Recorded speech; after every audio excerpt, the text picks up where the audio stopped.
Welcome to my room.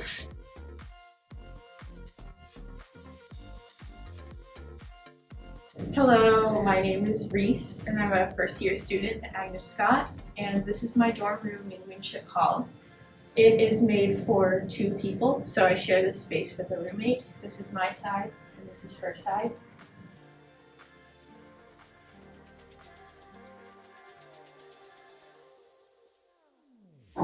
So this entryway isn't really much, but I have a calendar that I share with my roommate, so that way we have an idea of when we're going home for the weekend or any events that we need to go to. That way we just have an idea of our general whereabouts and where we can expect each other to be. This also has the trash and recycling. Each room comes with a trash bin and a recycling bin. And there is a trash room down the hall, so that's where you can change your trash bags and dispose of any garbage. And I also like to keep a little hook on the door for my keys, because I can be a bit forgetful sometimes. If you do get locked out of your room, there are RAs who can help you, but it will sometimes be a bit of a wait, so it's good to keep your keys on you at all times. One essential for the dorm that I didn't think of initially is having lamps other than the overheads, because at night it can look a little bit harsh and industrial. So my dad's actually brought in some lamps from home, so it's a little bit nostalgic. We have some from their storage room in the basement. And I also have a brand new one in the corner.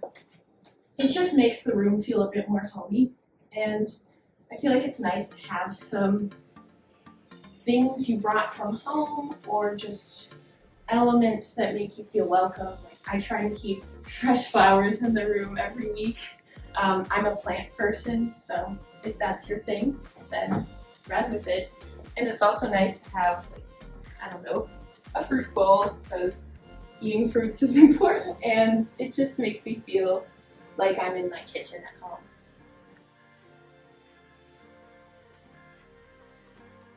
So I really love cats, so I tried to bring that in my room, like in my plush.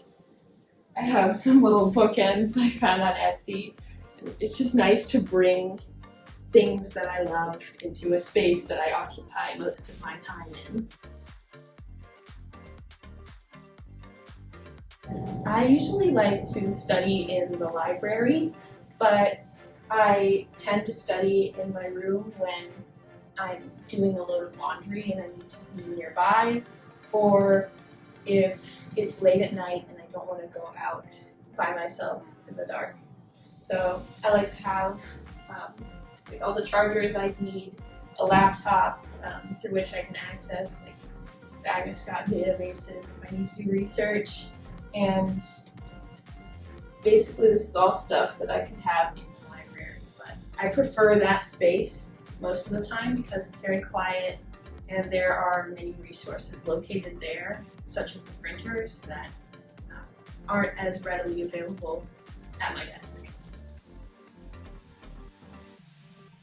A few of the things I like to do in the dorm other than just sleeping is obviously catching up on work, but I also like to rest and recharge by doing some reading for fun, or perhaps watching YouTube or Netflix on my laptop. If you are a person that enjoys watching shows, I would highly recommend like some form of headphones, either wireless ones or plug-in kind, because you don't want to disturb your roommate.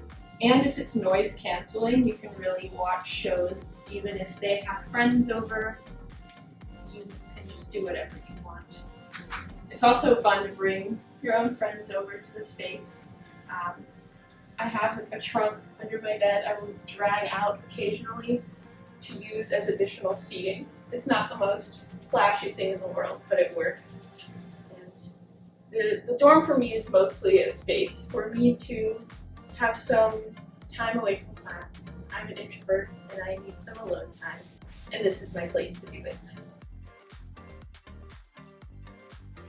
This is my orchid collection. I'm actually a member of the American Orchid Society, so I have a magazine subscription.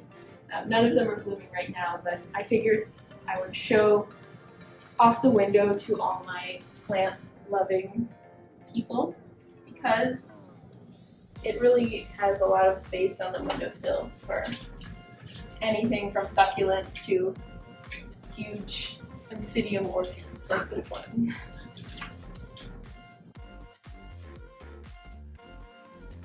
Okay, storage is important. Obviously you have things you need to put away. I mostly use my closet for hanging things like dresses, shirts, but I also have this dresser for other articles of clothing. I also keep snacks in there. I have a few for if I miss a meal by accident. Because you know, sometimes it can get busy with classes. I also have my towels in this drawer, and I keep my cleaning products under the bed. My roommate and I actually alternate cleaning days, have it on our calendar. Actually, today is my day. I'm supposed to mop and dust and have a little vacuum for the rug. I need to deal with that today. So, Agnes Scott uses a platform called Please Don't Snore to connect potential roommates, and I did it over the summer. It's kind of like a dating app, but specifically for roommates. I'd highly recommend going on it and filling out your profile as soon as possible. Obviously focus on the times you go to bed, your cleanliness levels, but it's also really important that you fill out your personality profile because that provides a lot of information about how you live as well. And if you, for example, are really into, I don't know, Marvel, and your roommate is really into DC, there could be some clashing over that. I don't know. But it's good to have similar but not exact interests to your roommate. I actually talked to 3 different candidates before deciding, and then when I made my decision, we both lived in Georgia, so we met up and had lunch beforehand just to get a sense of our personalities. If that's available to you, I'd highly suggest it. If not, perhaps use Zoom or Skype to connect online just so you can have a conversation together and see if you mesh well.